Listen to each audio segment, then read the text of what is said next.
Ya, kita berdoa dulu ya. Bapa dalam surga, pada kesempatan pagi hari di Amerika maupun sore hari di Indonesia maupun malam hari di Indonesia ini, Tuhan, kembali kami datang ke hadapan Tuhan mengucap syukur, berterima kasih karena Tuhan begitu baik dalam hidup kami. Tuhan begitu dahsyat melakukan segala sesuatu yang bukan dari kehendak kami, tapi kehendak yang jadi dalam hidup kami. Sebenarnya kami akan mendengar firman Tuhan, Tuhan urapi hamba-Mu Tuhan yang tidak tahu apa ini. Engkau pakai hamba-Mu ini dengan maksimum. Dan buka telinga kami, termasuk hamba-Mu ini, untuk bisa mendengar suara hati Tuhan yang lemah lembut untuk memberitahu kami, memberitahukan segala rahasia yang Tuhan berikan kepada kami, supaya kami mengerti dan mengenal Engkau lebih sempurna. Terima kasih Bapak, bagi teman kami yang belum hadir, kami serahkan mereka ke dalam tangan Tuhan, biar Tuhan sendiri yang menyempurnakan segala kebutuhan mereka. Terima kasih Bapak, kami siap menerima firman-Mu. Di dalam nama Tuhan Yesus kami berucap syukur. Amin. Oke, ini yang memberi judul adalah Pak, siapa minggu lalu?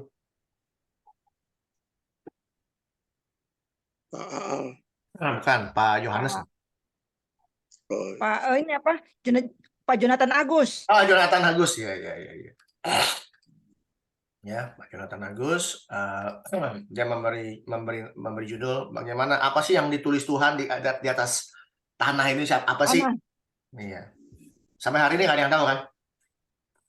Iya Pak, bingung, nggak ada ayatnya. Berarti ini berhubungan dengan dosa sebenarnya ya. Jadi sebenarnya bukan nggak ada ayatnya, ada aja. Yang penting mau cari atau enggak. Nah, orang malas cari karena orang malas cari, orang malas belajar. Ya udah kalau nggak ada ya udah nggak ada udah. Ya, kan sudah bilang segala pertanyaan bisa dijawab kecuali pertanyaan yang cuma bisa jawab Tuhan. Contoh, Tuhan, kenapa Tuhan taruh saya di Wonosobo? Kenapa kok muka saya peyang sebelah Tuhan? Nggak tahu. Nanti tanya Tuhan, pas sudah ketemu Tuhan, kenapa ya saya ditaruh di Wonosobo? Kenapa kepala saya peyang sebelah? Kenapa kok saya pakai kacamata harus 2? Kenapa nggak 1 aja cukup? Yang gitu. Mata saya 2 atau nggak tanggung. Nggak bisa lihat soalnya. Jadi jangan nanya saya sesuatu yang saya nggak bisa jawab, cuma Tuhan yang bisa jawab gitu. Dan saya terangkan secara general, saya nggak puas dengan jawaban Bapak. Kenapa? Karena pertanyaan saya adalah, kenapa Tuhan pilih salib? Misalnya. Saya nggak tahu jawabannya. Anyway, ada di cerita mana Tuhan menulis di atas tanah? Ada di cerita mana? Ada ingat? Ya, cerita tentang Yesus dihadapkan oleh perempuan yang kedapatan berjinah. Itu di situ ceritanya, di mana Tuhan Yesus menulis di tanah. Betul? Betul.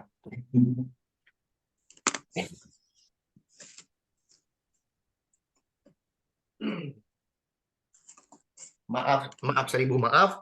Badan saya ada sedikit gangguan teknis. Ke-1 saya baru bangun, kedua saya lupa hari ini saya harus ngajar. Lupa, beneran. Saya udah nggak tahu mesti ngomong apa, udah gitu datanya hilang lagi. Udah dahsyat. Udah apa aja nih yang Tuhan kasih? Ada di sini ya. Jadi pikir punya pikir, kita lihat ada di mana cerita ini. Ya. Ternyata cerita ini ada di Yohanes. Ya, ada di buku Yohanes, ya. Kita lihat.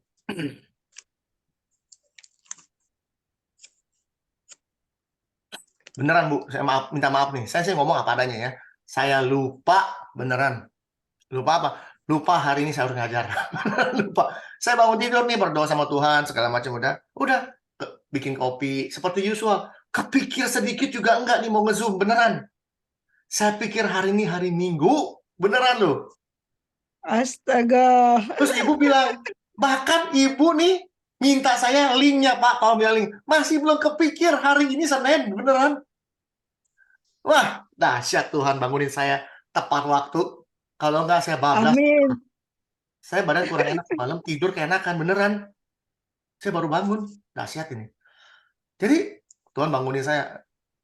Ya, saya nggak tahu kenapa Tuhan bangunin saya jam segini gitu loh. Biasanya saya jam 7 udah bangun. Jam 7 sini ya, berarti jam 6 malam di Indonesia. 1 jam mundur. Saya bisa ngapain banyak macam. Bisa siapkan diri, begini. Ini nggak ada sama sekali. Melek-melek mata, bikin kopi. Masih sempet ke belakang, ke taman. Bangku saya berantakan, saya masih beresin bangkunya. Terus apa? Ngehnya kapan, Pak? Ngehnya Hah? kapan? Enggaknya, Pas ibu ngehnya masuk kapan? ke Zoom. Kan saya kasih link tuh. Saya mau coba, link saya Ya. jalan nggak nih. Saya cuma mau coba, link saya jalan atau enggak, Bu. Beneran. Nah, oh gitu. Iya. Saya pikir Bapak siap-siap untuk Enggak. Zoom. Saya buka Zoom ini, cuma mau tahu link saya jalan nggak. Toto ibu masuk. Terus saya bilang, oh tumben ibu masuk. Ada apa ya, Bu? Ingat nggak? Iya, makanya saya bingung loh. Iyalah pas supaya nggak apa ya, jawaban saya iyalah Pak, supaya nggak telat gitu kan. Masih bingung saya. Masih belum Astaga. sadar bahwa hari ini saya. Terus ibu bilang, iya Pak, ini apa, kita ini. Oh iya, ada Zoom hari ini. Baru sadar. Aduh. Zoom udah dibuka pun masih belum sadar. Dahsyat nggak tuh? Kan saya bilang, waduh, mau ngomong apa ya hari ini? Saya lupa. Oh, pengen ngomong tulisan yang ditulis Yesus. Waduh, terus saya lihat data saya hilang semua data saya. Beneran, data saya hilang di komputer. Puji Tuhan nongol sendiri.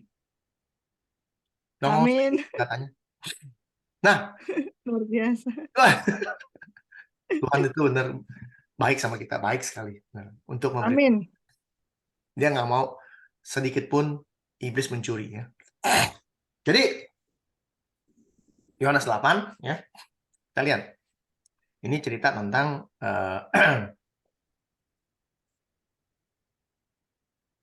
apa namanya, orang Farisi ya, pagi-pagi benar ia berada di bait Allah.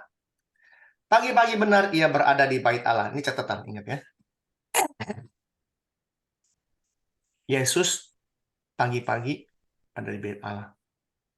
Kita pagi-pagi ada di warung kopi ya. Jadi kira-kira begitu. Bedanya Yesus dengan kita, dia pagi-pagi di bait Allah, kita di warung kopi. Ya. Nggak tahu mau ngapain di warung kopi.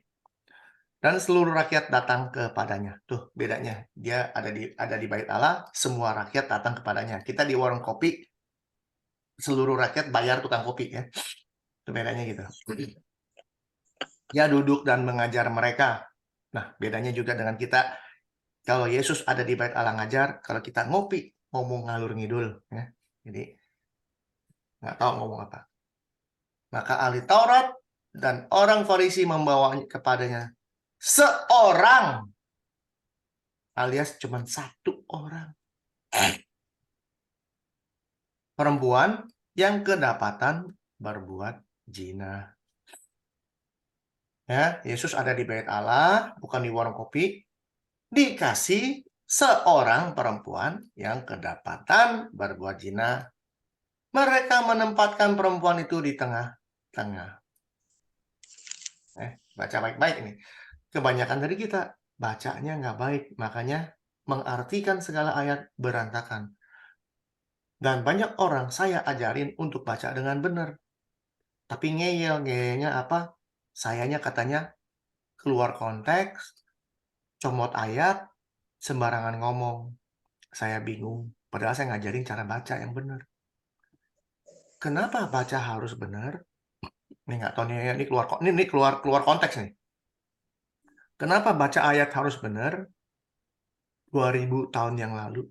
2000 tahun yang lalu, sekali lagi saya sebut, 2000 tahun yang lalu, kalau mau lebih jelas lagi, 2023 tahun yang lalu, sudah diperingatkan, sudah di warning. Sama siapa? Ada yang ingat? Petrus.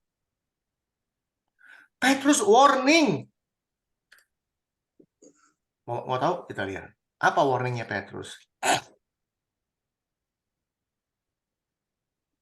Ini keluar konteks sedikit ya. Karena kebetulan ingat begini, jadi ya udah. Saya gitu orangnya.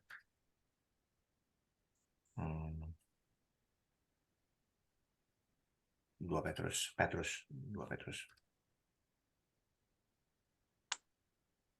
Apa warningnya? Ya.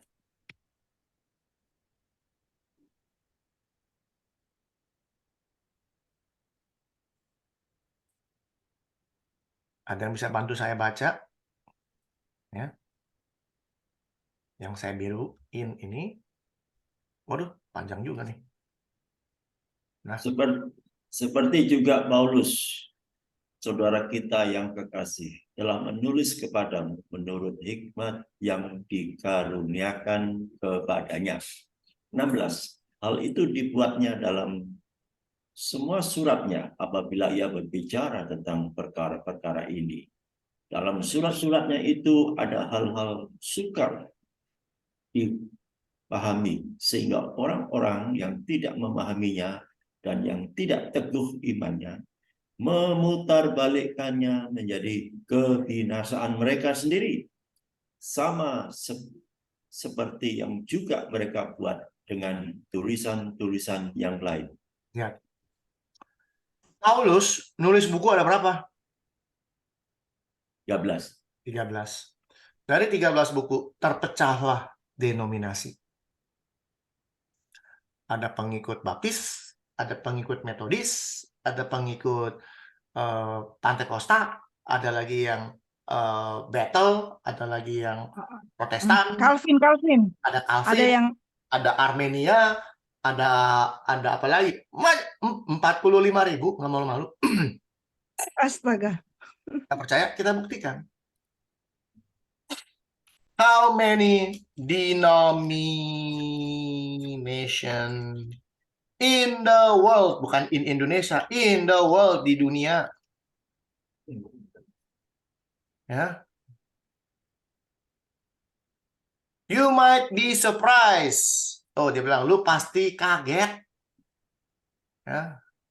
How many Christian denomination there in the world? Lu pasti kaget.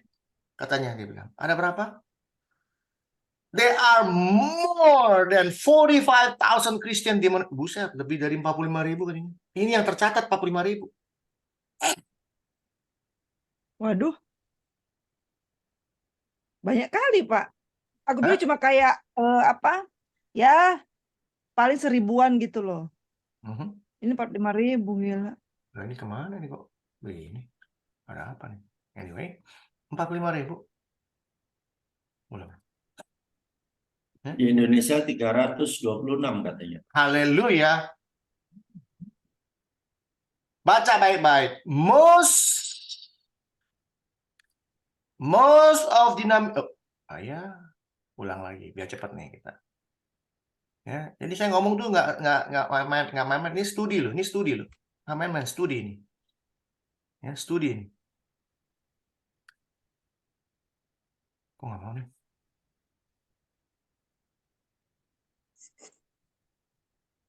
Ya?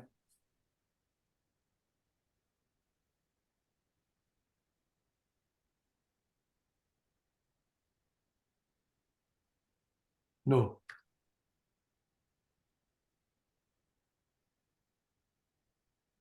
Disuruh subscribe. Nggak mau. Saya cuma mau copy ini aja.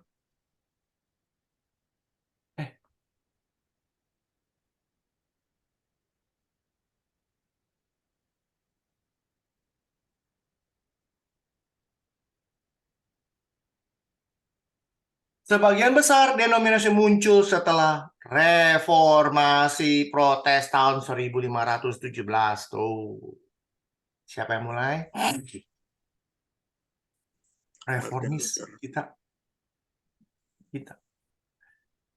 Karena apa? Karena bacanya salah. Dikasih tahu sama Petrus, orang baca bukunya Paulus, yang namanya Perjanjian Baru, ada 20 berapa buku? Ada berapa buku? Ada, ayo secepat mungkin jawab. Di Perjanjian Baru ada berapa buku? 29. 29 buku. Ya, 29 buku. 13 antaranya siapa yang punya? Paulus. Sebagian itu boleh dibilang dia punya, Perjanjian Baru dia punya, semua dia yang tulis. Tapi Petrus bilang apa? Hati-hati, ada tulisannya yang sulit dipahami. Kalau dia bilang,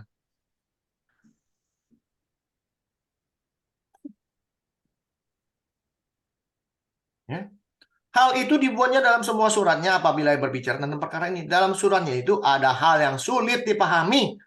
Sehingga orang-orang yang tidak paham, orang baru belajar kemarin, orang baru lulus kemarin, baru belajar yang ya begini udah laganya udah kayak orang paling hebat di dunia, dan tidak teguh imannya, ngatain orang kadrun, imannya tidak pernah mau melakukan hukumnya Tuhan, katanya sudah dilakukan Tuhan di kayu salib, hukum Taurat itu sudah dijalankan Tuhan, kita di dalam Kristus nggak perlu lagi jalanin hukum Taurat. Kalau dijalanin namanya orang kadrun. Memutarbalikkannya menjadi kebinasaan mereka sendiri. Binasa. Orang-orang yang tidak mau melakukan hukum Tuhan, binasa. Nggak percaya? Kita buktikan.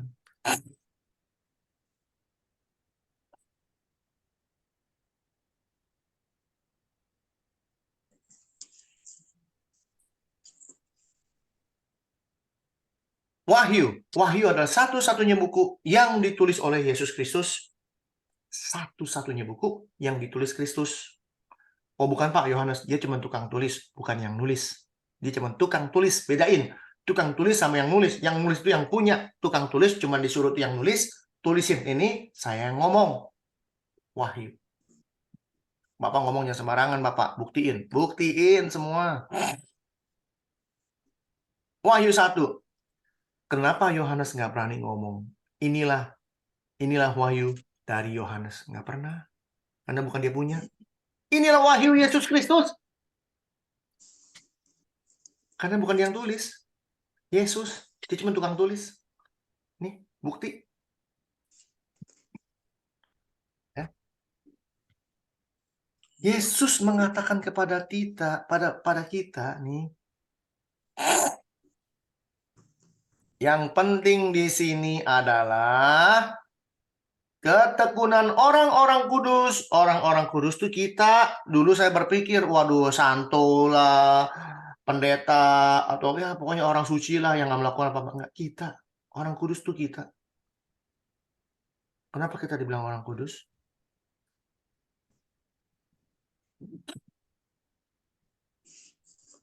Karena kita percaya kepada Yesus Karena Kudus. setiap orang yang menaruh pengharapan kepadanya menyucikan diri sama seperti dia yang adalah suci. Amin. Kita disuruh menguduskan diri. Betul? Setiap orang yang menaruh pengharapan kepadanya menyucikan diri sama seperti dia yang adalah suci. Kenapa? Sebab setiap orang yang tetap berada di dalam dia tidak berbuat dosa lagi. Tuh. Orang kadrun, Amin. orang kadrun kita katanya. Orang kayak begini. Amin, Kak Bun. Amin. Amin. Lalu dibilang ya sama Petrus, kamu baca bukunya Paulus, nggak ngerti, main ngomong sembarangan, kamu binasa. Loh kok bisa begitu, Pak? Hah? Loh kok bisa maksudnya apa? Binasa karena Ya sekarang ini ngerti doang gitu. saya tanya, di sini siapa yang pernah mendengar yang namanya pergerakan sekali selamat tetap selamat? Saya pernah dengar. Percaya kepada Kristus, sebut nama Yesus yang ada di buku Roma, maka kamu akan diselamatkan. Iya benar. Benar? Yakin? Nggak maksudnya ya benar saya pernah dengar yang kayak gitu, Pak. Saya tanya, semua orang yang percaya Kristus pasti masuk surga? Iya atau tidak? Tidak. Tidak. Jawaban itu baru 100 nilainya. Itu namanya orang yang ngerti. Setiap orang yang percaya kepada Kristus belum tentu masuk surga. Ingat, bukan Ya, sekali selamat betul. tetap selamat. Itulah maksudnya saya. Memutarbalikkan apa yang dikatakan Petrus dan yang dikatakan Paulus. Paulus mengatakan bahwa kamu diselamatkan oleh iman, tapi juga kamu harus melakukan pekerjaan baik. Pekerjaan baik itu apa? Hukumnya Tuhan. Sesuai dengan Yakobus. Karena mereka pada bacanya salah semua. Diputar balik jadi binasa. Yesus dianggap karcis dunia fantasi. Iya betul Pak. Banyak Setuju? yang pikir begitu, benar. Bukan benar Jadi kalau lagi. saya bilang Itulah pergerakan. Dan saya kasih tahu, kamu tuh salah. Bacanya gitu. Saya di ngomelin. Kayak saya ini orang gak sekolah. Saya ini orang yang kadrun. Terserah deh. Kasih tahu nih saya ayatnya nih. Kasih tahu saya artinya nih. Ketekunan orang-orang kudus kita yang sudah percaya pada Kristus. Nih, orang kudus kita yang sudah percaya Kristus, menurut Yohanes dikatakan kita harus menyucikan diri. Yang apa nih? Nomor 1 disebut menurut perintah Allah. yang menuruti perintah Allah. Ini disebut sama Yesus. Nih omongan Yesus, Wahyu. Dan iman iman kepada kepada Yesus. tuh, dua ini penting. Yesus nggak ngomong yang lain, dua ini aja. Nih, bukti loh ini. Orang kadrun melakukan perintah Allah, melakukan seluruh 10 hukum Allah. Oh Pak, nggak ada orang yang bisa melakukan hukum Taurat. Hukum Taurat ada 10, ada 613. Di mana ayatnya? Hukum Taurat ada 613.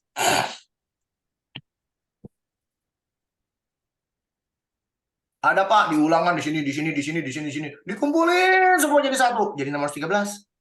Padahal hukum Taurat yang terutama dan paling utama yang diberikan kepada Tuhan cuma 10, ulangan 5. Itu jelas disebut, ada urutannya. Betul? 613. Buatan Musa. Bukan buatan Tuhan. Ada di mana ayatnya? Saya cari ya. Bentar. Saya juga bukan orang jenius. Saya juga lupa. Ada di mana?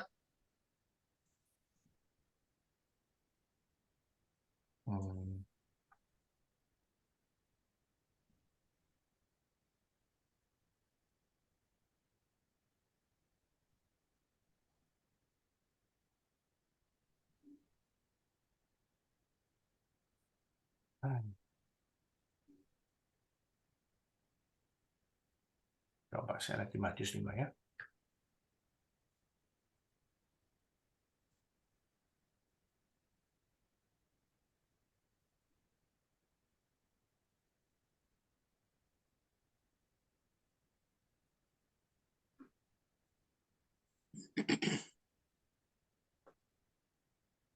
Ayat 19. Nah. Lihat baca nih baik-baik. Ya. Orang banyak berbondong-bondong mengikut dia dan dia pun menyembuhkan mereka. Maka datanglah orang Farisi kepadanya untuk mencobai dia. Nah, orang Farisi datang untuk mencobai. Orang pendeta datang kepada Hendrik untuk mencobai Hendrik. Seberapa pintar si Hendrik ini? Bukan seberapa pintar. Dia lupa. Saya kalau ditanya macam-macam, saya nggak tahu jawabannya. Tapi pada saat saya ditanya tentang firman Tuhan, Roh sendiri yang berkata kepada dia. Firman Tuhan menjelaskan bahwa bukan kamu yang berkata-kata, tapi Roh yang akan berkata-kata untuk kamu. Itu mereka lupa. Mereka bertanya, apakah diperbolehkan orang menceraikan istrinya dengan alasan apa saja? Menceraikan istri dengan alasan apa saja? Ya, ada nggak orang Kristen yang terkenal menceraikan istrinya? Lalu kawin lagi. Lalu ngomong, Yesus kalau umurnya lebih tua lagi, dia pasti punya istri. Ada yang ngomong gitu? Ada. Ada. Terkenal orangnya. Kurang ajar. Kurang ajar. Saya mah nggak takut. Dan Dia mau terkenal kayak apa, saya nggak takut. Kurang ajar. Iya, ya kok Kenapa kayak saya bilang gitu kurang ya? ajar? Yesus tidak pernah mengajarkan itu. Nih buktinya Yesus nggak pernah ngajarin. Jawab Yesus. Artinya Yesus yang ngajarin. Jawabnya dia. Tidakkah kamu baca bahwa dia, Bapakmu yang di sorga, yang menciptakan manusia sejak semula, menjadikan mereka laki-laki dan perempuan? Sebab itu, laki-laki akan meninggalkan ayah dan ibunya dan bersatu dengan istrinya, sehingga keduanya menjadi satu daging. Ini ada di buku Kejadian. Yesus baca Alkitab. Bukan mereka bukan dua lagi, tapi menjadi satu. Karena itu, apa yang telah dipersatukan Allah tidak boleh diceraikan manusia. Lihat, jawab Yesus, tidakkah kamu baca? Dia, Bapak, Tuhan yang menciptakan. Tapi, kalau kita baca di Markus 10, kita baca Markus 10.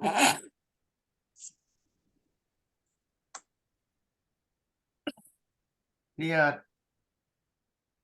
Apakah seorang suami diperbolehkan menceraikan istrinya? Jawabnya Yesus kepada mereka, apa perintah Musa kepada kamu? Bukan perintah Bapak, perintah Musa, buatan Musa.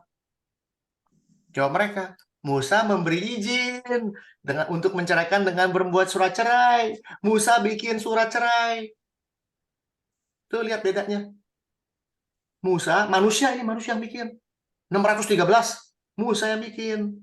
Lalu kata Yesus kepadanya, justru karena ketegaran hatimu lah, maka Musa menulis perintah ini untuk kamu. Musa menulis perintah ini, bukan Tuhan menulis perintah ini. Tuhan tidak pernah mengizinkan orang bercerai. Amin. Perceraian adalah titik-titik bagi Tuhan. Hosea. Hosea, Malaki ya.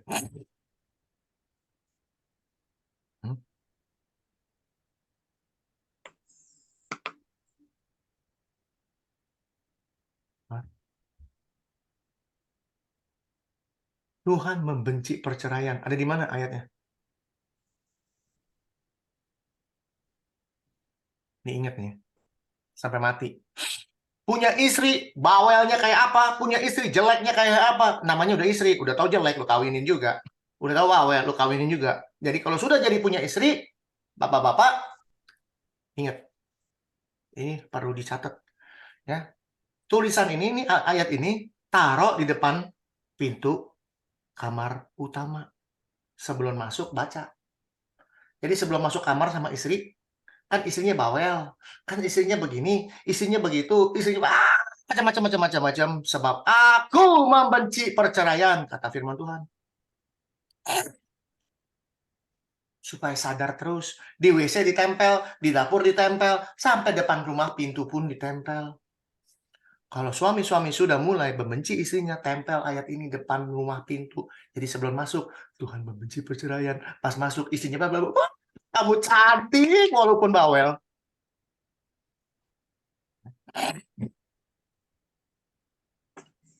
Orang kadrun masih ngikutin perintah Tuhan di Malaki. Oke, lanjut. Perintah Tuhan, sebab Yohanes 8. Ya, mereka menempat perempuan itu tengah-tengah, lalu berkata pada Yesus, Rabi, perempuan ini. Panjang juga saya ngomong yang lain. Perempuan ini kedapatan berbuat zina. Musa dalam hukum Taurat memerintahkan kita untuk melempari perempuan yang demikian. Apakah pendapatmu tentang hal ini? Mereka mengatakan hal itu untuk mencobai dia, supaya mereka memperoleh sesuatu untuk menyalahkannya. Tetapi Yesus membungkuk, lalu menulis dengan jarinya di tanah. Pertanyaannya, yang ditulis apa? Singkat cerita, bla bla bla bla bla bla bla. Yesus bilang begini. Lalu Yesus bangkit berdiri dan berkata kepadanya, hai perempuan, di manakah mereka? Tidak adakah seorang yang menghukum engkau? Jawabnya, tidak ada Tuhan. Lalu kata Tuhan Yesus, aku pun tidak menghukum kamu. Pergilah. Jangan berbuat dosa lagi mulai sekarang. Yesus tidak pernah mengatakan, jangan berzinah lagi mulai sekarang. Lihat. Ini orang kedapatan berzinah katanya. Tapi Yesus bilang, jangan berbuat dosa lagi ya. Membaca firman Tuhan harus begitu. Jangan baca bla bla bla bla bla bla, tutup buku, tinggal tidur, makan kue tiaw. Enggak. Kok perempuan ini kedapatan zina, kenapa Yesus bilang jangan berbuat dosa lagi ya? Artinya apa? Dia tidak bersalah dalam hal berzina karena dia tidak kedapatan berzina di mata Tuhan. Ingat itu. Tapi dosa, ini perempuan melakukan dosa banyak. Apa yang tahu? Siapa yang tahu? Cuma Tuhan Yesus tahu dan perempuan ini. Yesus bilang jangan berbuat dosa lagi ya. Tapi hari ini saya tidak mendapatkan kamu berzina.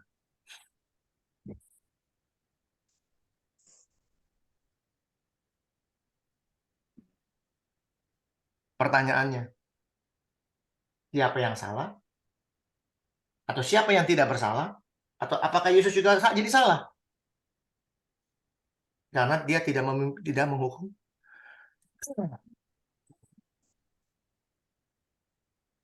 Jadi dari cerita ini, ya, yang namanya ahli Taurat dan orang Farisi ini mencobai Kristus, ya, dicobai, dikasih sebuah jebakan. Kalau orang Jakarta bilang jebakan apa? Batman. Jebakan Batman.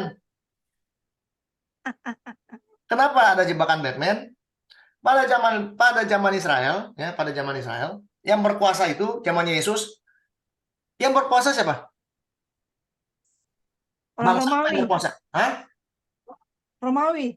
Bangsa Romawi. Ya. Ini langsung potong aja. Dikatakan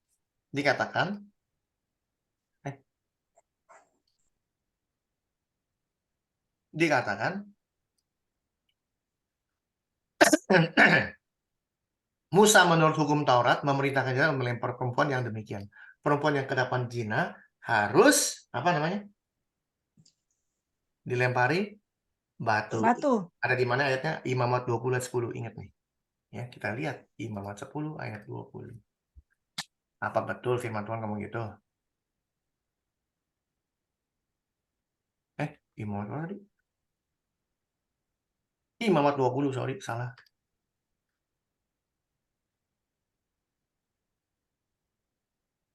Bila seorang laki-laki berzina dengan istri orang lain, yakni berzina dengan istri sesamanya manusia, pastilah keduanya dihukum mati, baik laki-laki maupun perempuan yang berzina. Itu.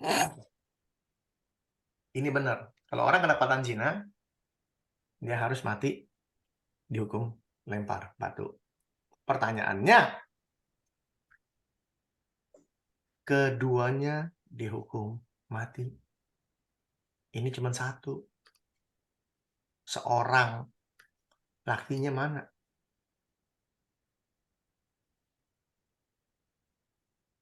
Pernah lihat orang ketangkep basah berzina di kampung yang diarak perempuannya doang? Pernah lihat? Iya, pernah. Gimana? Iya. Kalau ketangkap berzina, dua-duanya diteret, telanjang, keliling kampung, betul? Iya. Ini cuma satu. Lakinya mana? Namanya Ya. Batman. Di dalam hukumnya orang Romawi zaman dulu nih, orang kalau mau dihukum mati mesti melalui pengadilan lewat hakim. Ya, ini lewat hakim. Kalau sampai orang itu tidak melalui tidak melalui pengadilan orang Romawi, disebut pembunuhan. Artinya apa? Kalau Yesus bilang, ya betul, dia ini berzina, lemparin batu. Yesus melawan hukum orang Romawi. Yesus dianggap pembunuh orang. Jebakan Batman. Jadi kalau Yesus bilang, yes, dia salah, Yesus melawan pemerintah Romawi. Yesus bilang, no, dia tidak bersalah, dia melawan hukum Musa. Jawab yes salah, jawab no salah. Ini jebakan Batman namanya. Betul? Kenapa Yesus harus tunduk kepada pemerintah? Karena dia seorang warga negara Israel. Yesus menunjukkan bagaimana dia tunduk kepada pemerintah, walaupun pemerintah itu dia yang bikin.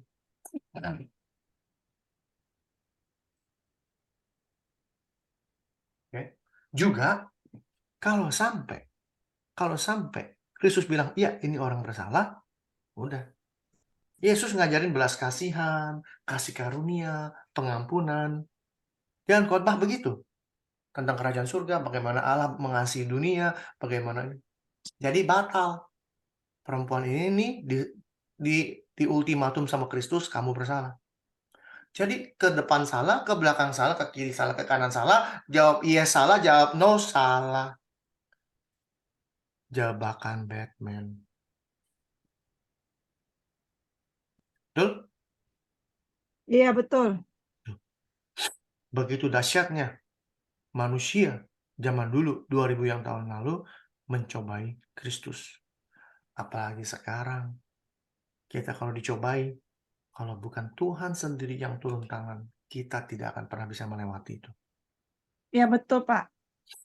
Berat sekarang, Pak. Kita lihat sejarah. Ini benar-benar Yesus penuh dengan hikmat. Yesus penuh dengan firman Tuhan. Kalau kita lihat firman Tuhan dengan banyak, ini jawabannya.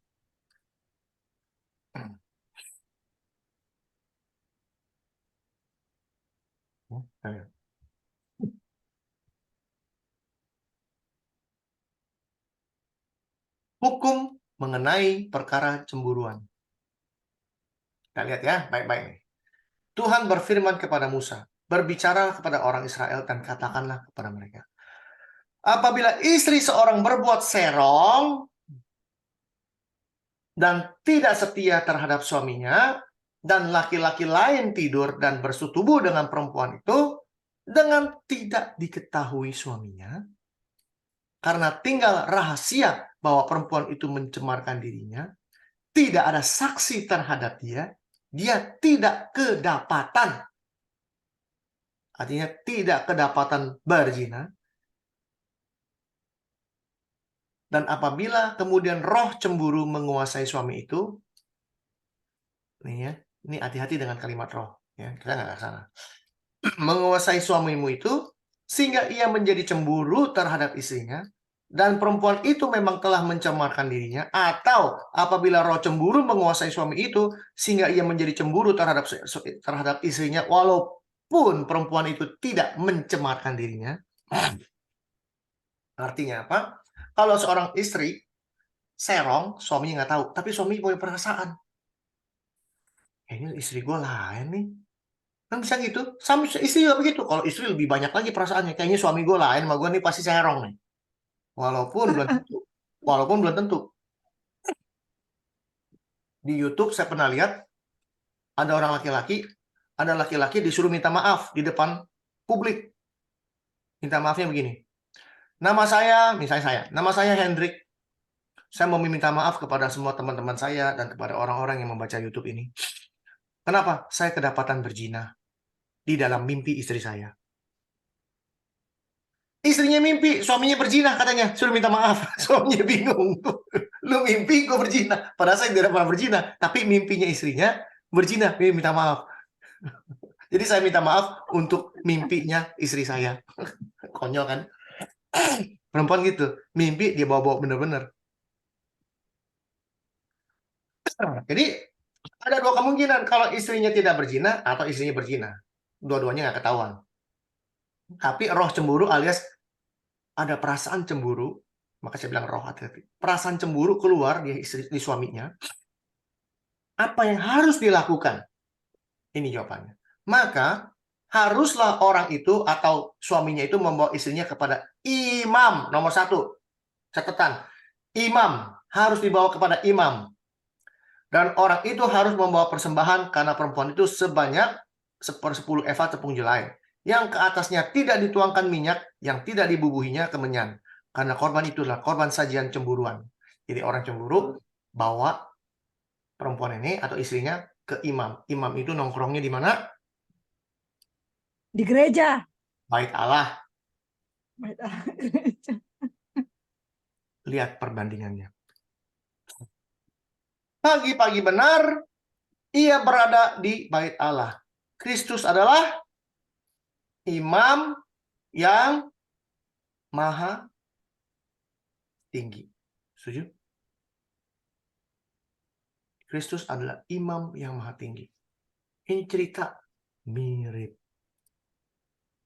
Lihat. Dibawa kepada imam. Zaman dulu dibawa kepada imam di depan bait Allah. Yesus ada di depan bait Allah, dibawanya lah perempuan sundal, ada perempuan berzina yang kedapatan berzina kepada Yesus. Nih, ada perempuan berzina di hadapan di bait Allah, di depan imam. Kristus adalah imam. Karena korban itu adalah korban sajian, bla bla bla, maka haruslah imam menyuruh perempuan itu mendekat dan menghadapkannya kepada Tuhan di bait Allah. Lalu imam itu harus membawa air kudus dalam suatu tempayan tanah, kemudian harus memungut tebu yang ada di lantai kamar suci, membubuhnya ke dalam air itu. Air kudus. Kita lihat.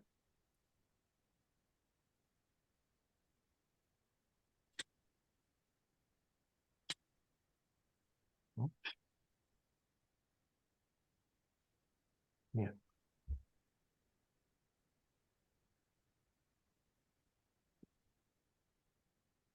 Air sumber hidup.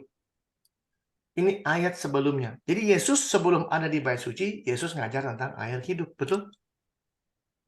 Barang siapa haus, ya baiklah datang kepadaku, minum. Barang siapa yang percaya kepadaku, seperti yang dikatakan kitab suci, dari dalamnya hatinya akan mengalir aliran air hidup, air suci, air kudus. Kristus adalah air hidup, air kudus. Ini elemen-elemen yang ada di cerita ini, ada di cerita Kristus. Jadi apa yang terjadi di perjanjian lama, dibuktikan Tuhan di perjanjian baru. Kemudian harus memungut debu yang ada di lantai dan membubuhkannya ke dalam air itu. Apabila imam sudah menghadapkan perempuan itu kepada Tuhan, haruslah ia mengurai rambut perempuan itu, lalu meletakkan korban peringatan, yakni korban sajian cemburuan, ke atas telapak tangan perempuan itu. Sedang imam haruslah ada air pahit yang mendatangkan kudus. Sedangkan di tangan imam harus ada air pahit yang mendatangkan kutuk. Jadi, kenapa mendatangkan kutuk? Kita lihat. Maka haruslah imam menyumpah perempuan itu dengan berkata kepadanya, jika tidak benar ada laki-laki yang tidur dengan engkau, kalau benar nggak ada laki-laki yang tidak tidur dengan kamu, dan jika tidak engkau berbuat serong kepada kecemaran, padahal engkau di bawah kuasa hukum suamimu, maka luputlah engkau dari air pahit yang mendatangkan kutuk ini. Jadi air yang suci ini dikasih debu, dikasih macam-macam. Kalau memang kamu tidak kedapatan serong, maka kamu luput dari air kutuk. Air kutuk itu bukan airnya dikutuk-kutukin, dispel kayak dukun gitu, enggak. Ya.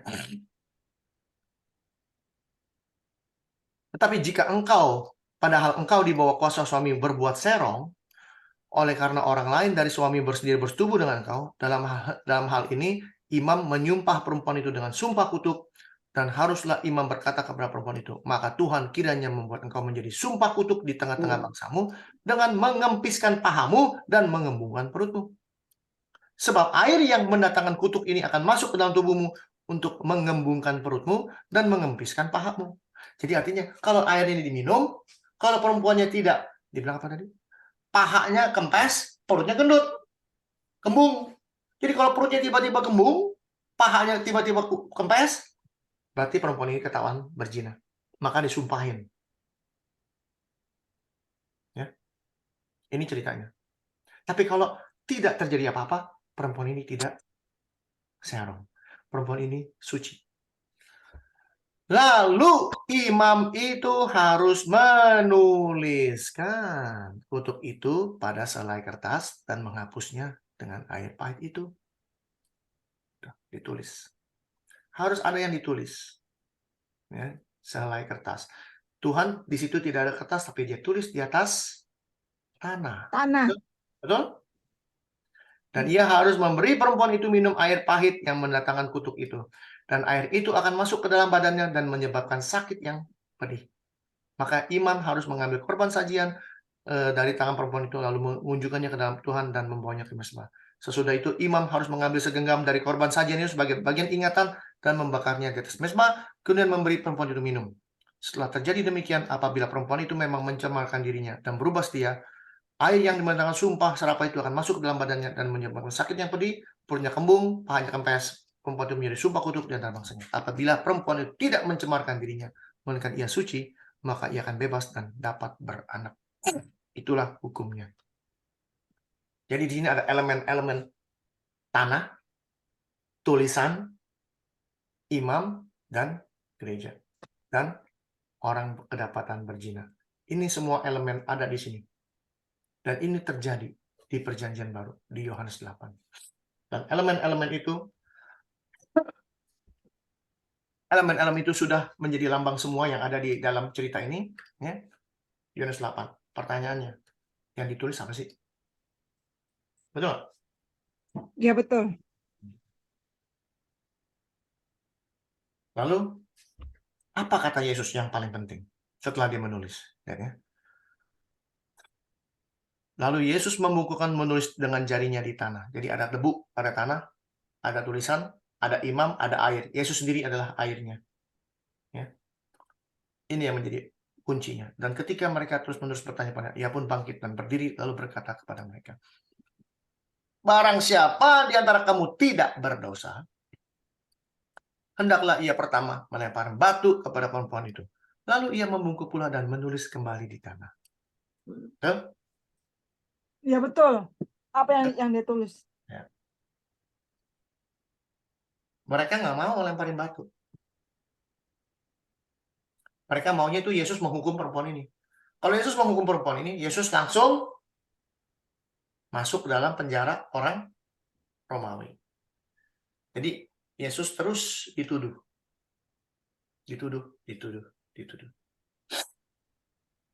Yang tadi saya bilang, dalam cerita bilangan, ya, itu kalau perempuannya kedapatan berzina, kalau suaminya nggak tahu. Ini mungkin ceritanya itu. Tapi di dalam dikatakan hukum Musa, ini jebakan Batman-nya, dia pakai imamat. Kalau hukum Musa bilang keduanya harus dilemparin batu. Tapi pakai bilangan, perempuan ini cuma dibawa untuk dites apakah disarang atau enggak. Dua hal yang berbeda, tapi dengan digabungkan dua cerita ini, Yesus dihadapkan dengan masalah yang enggak ada jawabannya. Lalu apa sih yang ditulis sama Kristus? Kita lihat. Yeremia berapa? 17. Ya, ayat 13.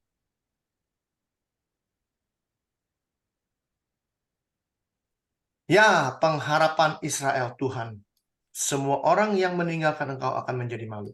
Orang-orang yang menyimpang daripadamu akan dilenyapkan di negeri, sebab mereka telah meninggalkan sumber air yang hidup, yaitu Tuhan. Ya. Zaman dulu, sebelum hari raya Pondok Daun, ya, sebelum hari raya ya, Pondok Daun.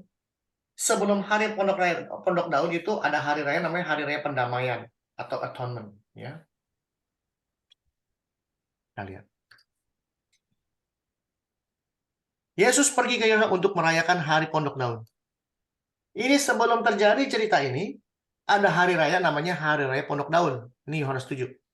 Jelas ya. Hari raya Pondok Daun, setelah hari raya Pondok Daun ada satu namanya hari raya apa namanya?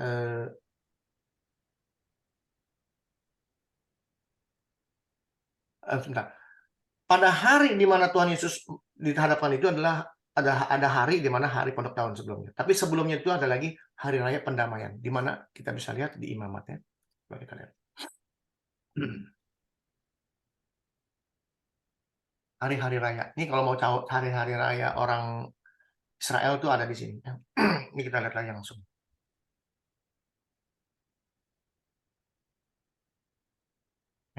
Tuhan berfirman kepada Musa, akan tetapi pada tanggal 10 bulan yang ke-7, itu ada hari perdamaian. Namanya ada hari perdamaian.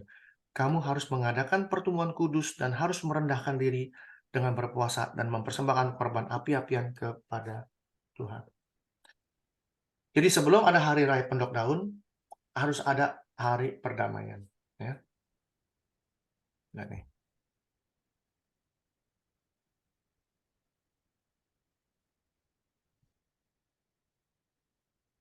Jadi artinya hari perdamaian itu orang itu harus menguduskan diri.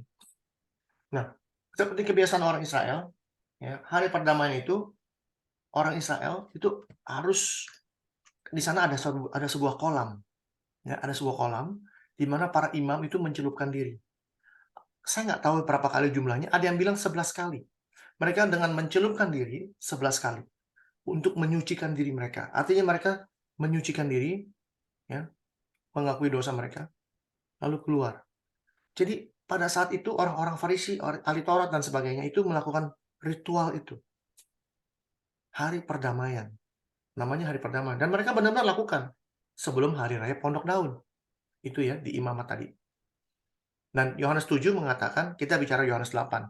Tapi Yohanes 7 mengatakan bahwa ada hari raya Pondok Daun. Jadi sebelum hari raya Pondok Daun, orang Israel menyucikan diri. Believe it or not. Makanya Yesus tahu mereka baru saja menyucikan diri. Maka dikatakan, siapa yang tidak pernah berbuat dosa, timpuk batu duluan. Betul? Betul? Padahal mereka mengaku dirinya suci loh. Tapi mereka nggak berani lempar batu. Baru aja menyelupkan diri sebanyak 11 kali, celup naik, gitu. Untuk menyucikan diri, tapi nggak berani lempar batu. Mereka tahu mereka orang berdosa. Makanya Yesus bilang, siapa yang tidak pernah berbuat dosa, silakan lempar batu duluan. Pada saat mereka melakukan penyucian diri, malam-malam mereka mengadakan perjamuan. Kayak perjamuan kudus gitu.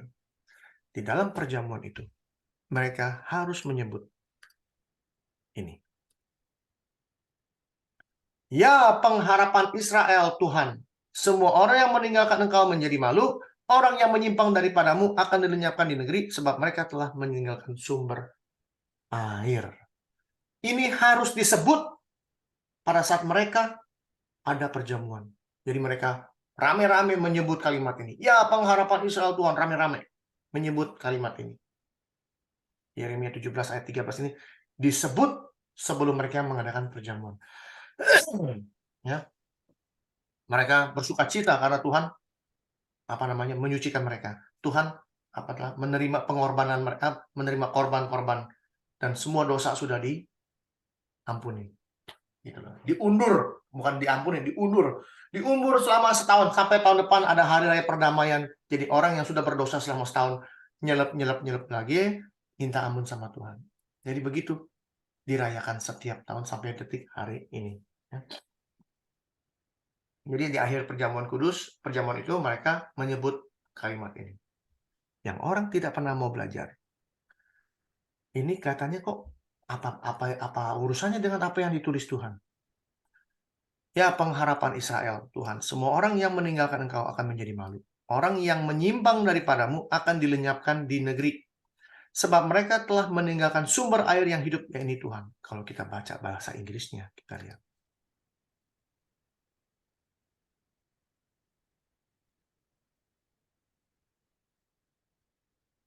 Maka kalau kita belajar, ini yang penting.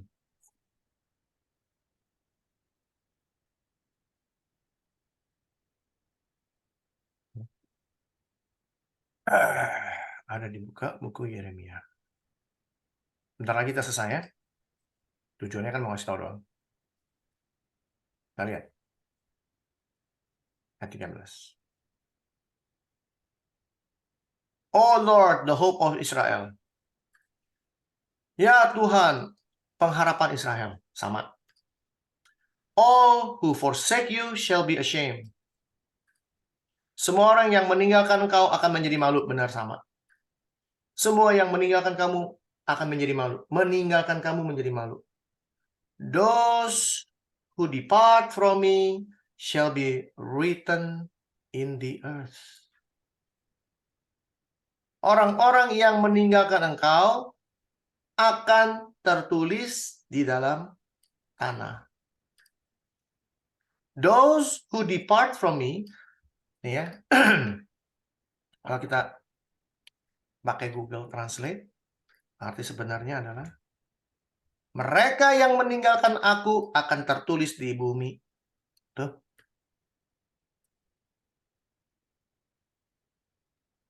Tuhan Yesus menulis Iya. di bumi. Siapa yang ditulis? Mereka yang meninggalkan aku.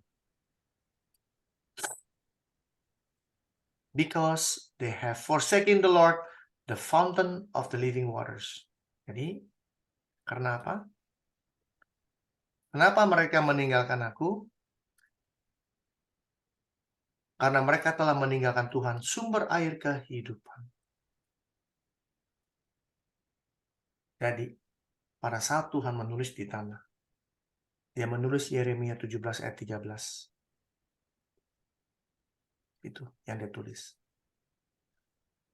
Ini setelah ada perayaan hari perdamaian, kamu bukannya menyucikan diri, tapi kamu masih berbuat dosa. Bahkan kamu Yeremia apa 17 ayat 13 ya, Pak? 17 ayat 13.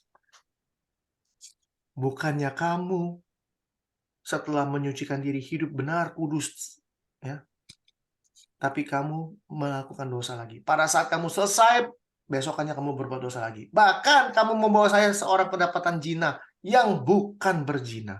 Kenapa? Suaminya nggak ada, nomor satu.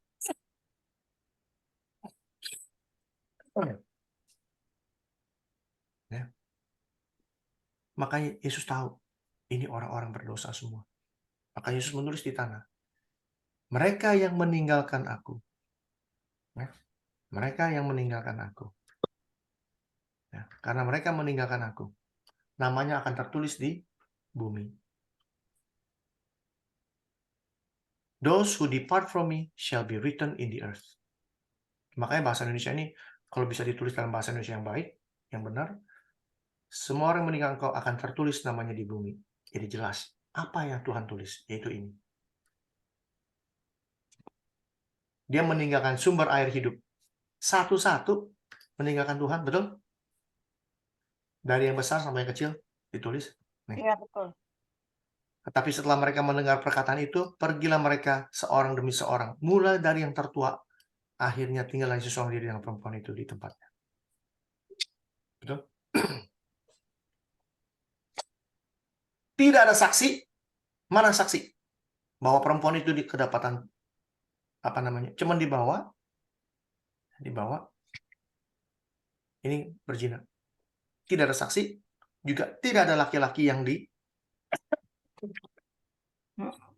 ada. Jadi berarti itu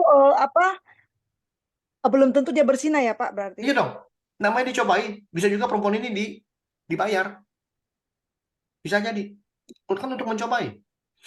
Iya, cuma kan banyak ya khotbah-khotbah yang saya sudah dengar ya, ini perempuan benar-benar berzina gitu.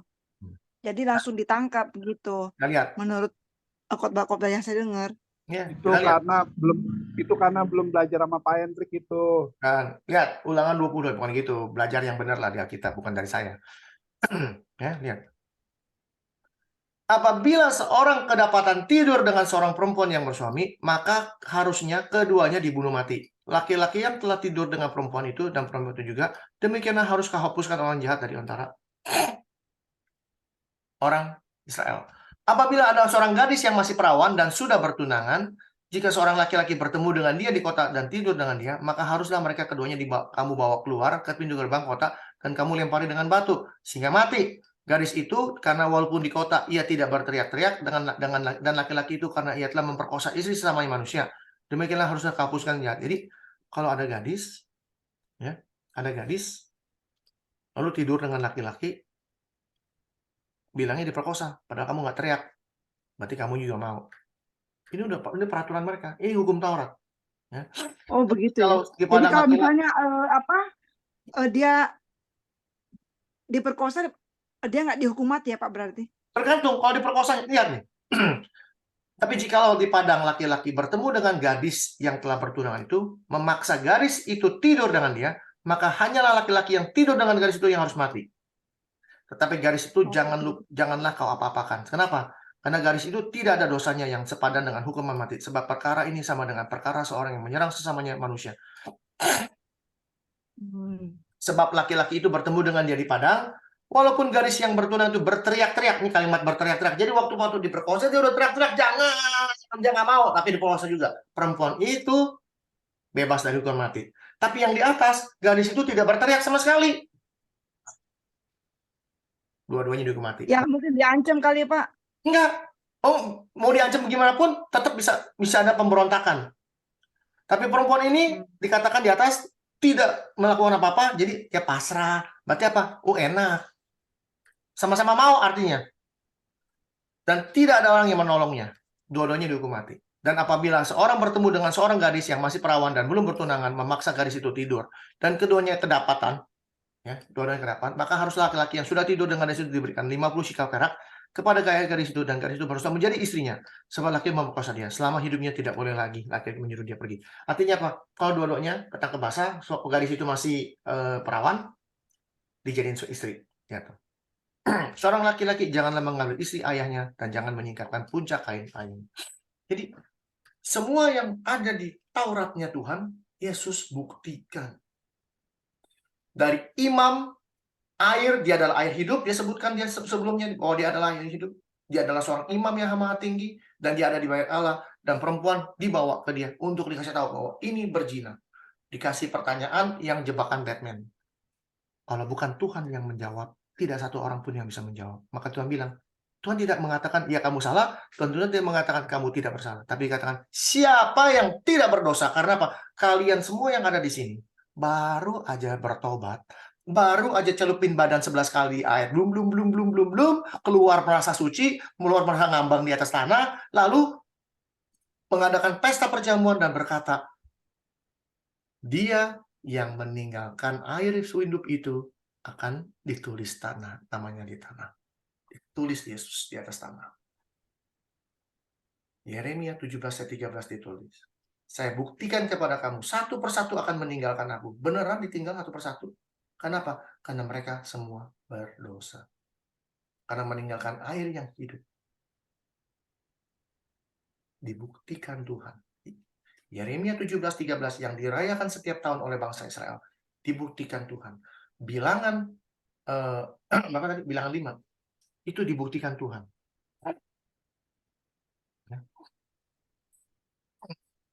Jadi itulah yang menjadi pertanyaan kita, apa yang ditulis Tuhan di atas tanah?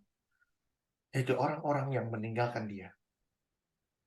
Dan dia buktikan pada saat dia tulis. Siapa yang tidak pernah berbuat dosa, silakan lempar batu duluan. Lalu dia membungkuk, menulis lagi. Yang pertama ditulis adalah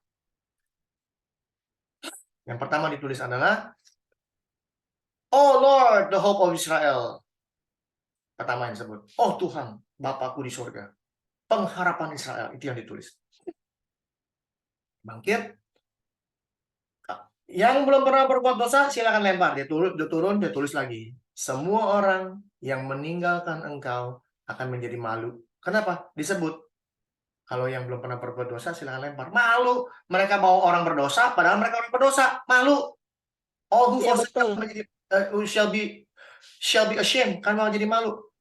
Those who depart from me shall be written in the earth. Lalu tulis. Mereka yang meninggalkan aku akan tertulis di tanah. Karena apa? Karena mereka melupakan Tuhan, sumber mata air hidup. Ada amin? Amin. Jadi, itu pertanyaan dari Bapak Jonathan. Mudah-mudahan bisa mengerti apa yang saya kasih tahu ini supaya kita semua belajar dengan baik. Oke? Dan sekiranya kita sudah mengenal Tuhan dengan baik, jalankan hidup menurut kata orang kita orang kadrun, nggak apa-apa. Jalankan hukum Tuhan dengan sempurna. Yesus datang Amin. ke dunia untuk menjalankan hukum Taurat, bukan menghapus hukum Taurat. Ada ayatnya? Hmm? Hmm? Hmm? Ada ayatnya. Ada nggak? Ada. Gimana? Oh, mau cari dulu. Apa cari aja dulu. Apa ya? Hmm, eh, hmm. Janganlah kamu menyangka bahwa aku datang untuk meniadakan hukum Taurat atau kitab para nabi. Aku datang bukan untuk meniadakannya, melainkan untuk Menggenapi. menggenapinya. Amin. Tapi orang zaman sekarang movement bilang nggak berlaku karena Yesus sudah menggenapinya. Tuhan melakukan semuanya untuk kita. Iya, betul Karena Pak. kita tidak Betul, bisa benar. melakukan hukum Taurat, nggak mungkin. Itu karena kedegilan hatimu, kata Tuhan. Karena apa? Karena hidup dalam daging enak. Bapak ngomong mesti sadar, Bapak dari bumi, Bapak masih dalam daging, betul. Oleh karena itu Yesus berkata, kalau matamu berbuat dosa, congkel. Pak, itu kan perumpamaan, Pak. Pak, itu kan cuman ya supaya kita apa bilangnya sih analogi. Analogi dari langit. Ada di mana tuh ayatnya? Kalau matamu dicongkel. Coba Bu tolong cari, Bu. Kalau matamu berbuat dosa, cungkilah. Kalau tanganmu berbuat dosa, putusin. Supaya apa? Seluruh Iya. tubuhmu jangan masuk dalam api neraka. Katanya itu Karena itu apa analogi Pak memang. Ya kan tidak mungkin apa ada yang mau potong tangannya gitu atau cungkil matanya. Gitu. makanya kalau kita bacanya salah dibilang analogi. Padahal Yesus ngomong beneran. Nggak percaya? Makanya kita buka Oh, ya. Gimana? Coba cari.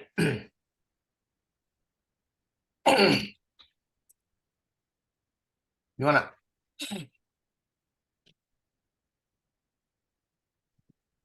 Ternyata masih satu ayat dengan ini, Matius 5.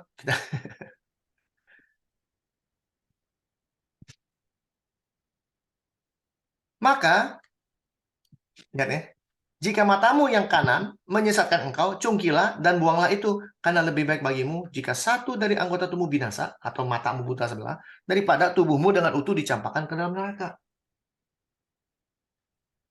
Pak, ini kan analogi, Pak. Siapa bilang? Kita baca ayat sebelumnya. Aku berkata kepadamu, ya, tunggu sebentar, 27. Kamu telah mendengar firman, jangan berzina ya. Itu firman Tuhan, itu hukum Taurat. Tapi aku berkata kepadamu, setiap orang yang memandang perempuan serta menginginkannya sudah berzina dengan dia di dalam hatinya. Artinya apa? You ngeliatin perempuan, nafsu. Daripada lu keluar nafsu, mata lu congkel aja mendingan. Apa analogi? Apakah itu analogi? Kalau analogi itu, gini ya, kamu harus tahu kalau kamu misalnya masak nasi goreng ya, daripada nasi gorengnya nanti basi, mendingan kamu makan semua atau kamu bungkus dengan baik lalu taruh di kulkas. Itu analogi. Matamu ngeliatin perempuan lalu kamu nafsu, congkel mendingan. Daripada apa? Daripada seluruh tubuhmu masuk neraka. Apakah analogi? No. Yesus mau kasih tahu, yang masuk neraka tuh tubuh kamu, bukan roh kamu. Karena apa? Karena kita nggak punya roh. Ini bukti. Makanya namanya kebangkitan tubuh, bukan kebangkitan roh. Kita dibangkitkan tubuhnya. Bukan rohnya, tapi tubuhnya yang dibangkitkan. Ya Makanya, cuma orang bilang itu kan Pak kalau apa udah kayak seperti itu ya jiwanya malah yang dibilang masuk neraka bukan tubuh. Gimana tuh Pak? mana ada di mana ayatnya ada jiwanya masuk neraka? Mana ada? Orang-orang yang ngomong Pak. Ya nggak apa-apa, Oh, kasih tahu di mana Pak ayatnya, kasih tahu saya dulu, baru kita bahas. Tapi kalau bilang kata orang-orang jiwanya misalnya, oke, ya saya juga bisa kata-kata orang. Kata orang bukan jiwa Pak, kata orang badan, tubuh. Ayo deh main kata-kataan, kata orang gitu. Buktiin dulu mana ayatnya nih, kayak saya buktiin ayat 529. Kalau kamu berzina, kalau matamu melakukan perzinahan terus atau melihat wanita yang nggak bener mulu dan nafsu mulu, mendingan buta. Supaya kamu nggak lihat yang gituan. Supaya apa? Bersih hatimu. Nggak melihat hati yang begitu. Nanti ada pertanyaan konyol. Apa pertanyaan konyolnya? Oh gitu orang buta masuk surga semua dong, Pak. Loh, iya, kalau orang konyol pasti nanya begitu. Berarti orang buta masuk surga semua dong, Pak. Apa betul orang buta masuk surga semua? enggak. Mau saya buktiin kalau orang buta bisa masuk neraka? Saya buktiin. Di sini anggap nih ada berapa orang nih? Ada berapa? 7. 7-7-nya Iya. nih ya buta. Kita orang buta nih semua nih. Ya. Masuk saya orang buta nih, dikumpulin di satu ruangan. Ya. Tiba-tiba ada orang datang. Yesus datanglah. Ayo, saya ini sudah membuat sebuah mata, nggak ada lagi mata di dunia yang bisa membuat kamu melek. Jadi dengan mengambil mata ini, lalu ditaruh di mata kamu, kamu akan bisa melihat. Atau daun lah. Ada daun yang ditempel di mata kamu, cuma bisa pakai sekali, setelah itu kamu melihat seumur hidup. Daunnya cuma ada 2. Nih, buat mata kamu. Satu daun nih nempel, satu lah yang ditempel di mata, kamu bisa melihat. Di sini, kita nih semua orang buta, anggap. Angkat tangan di sini, ada orang buta. Kalau ditanya, Bapak masih mau lihat atau enggak? Ada nggak orang buta bilang, ah enggak Pak, saya mau buta aja Pak, seumur hidup. Ada gitu?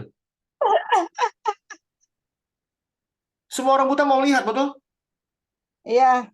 Oke, kita nih bertujuh, dibilang begitu. Nih, daunnya saya taruh di depan meja ya. Mejanya di mana? Nggak tahu, pokoknya depan meja nih. Di depan meja, di depan kamu ada meja, isinya daun itu. Siapa yang pertama kali ngambil, tempel mata, dia udah gitu udah nggak ada lagi. Berebutan nggak kita? Rebutan. Berebutannya gimana? Pakai tongkat kan, sambil cari-cari jalannya. Wah, lagi ketok ini. Ada ketok satu orang nih. Wah, ternyata Pak Anfal. Si Pak Anfal bilang, yang ketok gue dong. Wah, si Anfal nih, gua ketok palanya. Pingsan dia langsung, nggak bisa jalan lagi. Ketok lagi. Pak John. Jangan pukul gue dong. Wah, si John nih, saya pukul. Pumprang, KO dia. Satu persatu saya pukulin sampai KO semua, tinggal saya yang bisa ngambil, betul? Itu Iya. buktikan orang buta juga punya keinginan daging yang jahat. Karena Iya, Yakobus 1 betul. ayat 14 mengatakan, setiap orang dicobai oleh keinginannya sendiri. Betul? Iya. Dan apabila keinginan itu sudah dibuahi, dia melahirkan dosa. Dan apabila dosa itu matang, dia melahirkan Maut. maut. Jadi kalau ada orang nanya, kalau gitu orang buta masuk neraka semua, itu namanya orang konyol. Nggak masalah, dicobai gitu. Tapi kita bisa jawab, Yakobus 1:14. Gitu. Ya. Jadi ingat, kita jalankan hukum yang terutama, yaitu hukum kasih.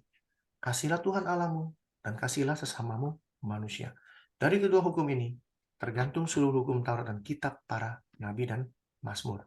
Itu yang Yesus ajarkan kepada kita. Sehingga kita mau dibilang orang kadrun nggak apa-apa.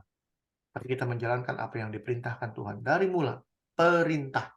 Jangan kita langgar. Kalau kita langgar, disebut dosa. Dosa adalah melanggar perintah Tuhan. Perintah Tuhan. Amin. Selama kita hidup tidak melanggar dia, kita sudah tidak berbuat dosa lagi. Jadi kalau ada orang bilang, nggak mungkin Pak, kita nggak bisa berbuat dosa lagi. Bisa. Kalau Yesus bisa, kita bisa. Dan Yesus mengajarkan kita, kenapa kita percaya kepada dia? Karena dia sudah memberi contoh yang benar. Bukan yang baik, yang benar. Tinggal ikutin. Maka kita dibilang pengikut Kristus. Kita ikutin cara hidup dia. Amin. Sehingga ada dia di dalam hidup kita. Itulah pengenalan kita kepada Tuhan yang benar. Nggak sembarang ngomong ngatain orang kadrun. Padahal yang kita lakukan nggak mencuri, nggak berzina, nggak berdusta, nggak mengingini, dan sebagainya. Kok dibilang kadrun? Salahnya di mana? Bapak punya istri cantik loh. Saya ambil ya. Loh, kok diambil? Kan hidup zaman kasih anugerah. Percaya Yesus cukup. 1. Masuk surga. Nggak perlu dong saya jalanin hukum Taurat. Jangan mengingini istrimu. Betul? Jangan mengingini istrimu. Benar loh disebut loh hukum Tauratnya. Nggak percaya?